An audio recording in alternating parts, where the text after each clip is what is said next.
Well, hello guys. Now, I'm not a game reviewer. I'm just a guy who's got a Meta Quest 3 and trying a few games. But I'm just going to tell you what I thought of these two games in front of you there. First of all, Fisherman's Tale, which I got really nice and cheap. I didn't get it on Steam though.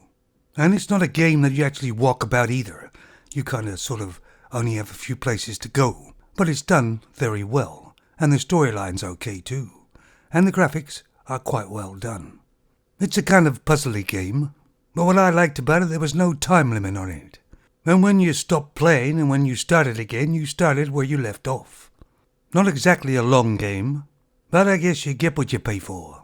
I'm probably one of the last people to play that game, because it's pretty old.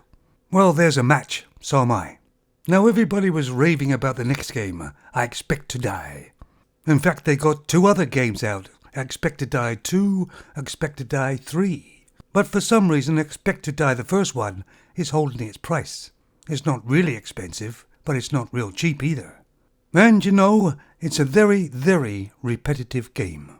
You're basically in a room somewhere and you have to do a certain amount of things. Say, I don't know, 5 or 6 or 7. Another puzzly game. I kinda like them. And it's kinda trial and error. Of course, you die a lot. But let's just say you do 4 things, and then you die. But you have to start the mission back at the beginning again. And all the things you've done before, with the narration exactly the same. And let's face it, you die a lot. So you have to start the mission over again and again, and do exactly the same things. I felt like a monkey, being trained. Okay, so it had a lot of comedy in it. It's not bad. But I got bored with it very quickly, doing exactly the same things over and over again. And it's kind of set up in a certain way that you're going to die. They know that. They give you some information, but not enough.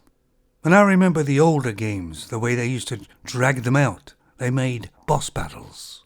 And they knew you were going to die loads of times in the boss battles. And that was just to draw the game out. I did finish the game, but it took me quite some time because I got bored quickly. And I won't be buying 2 or 3 because I believe they're the same. I generally like games where you got to explore and check out a few things and work it out.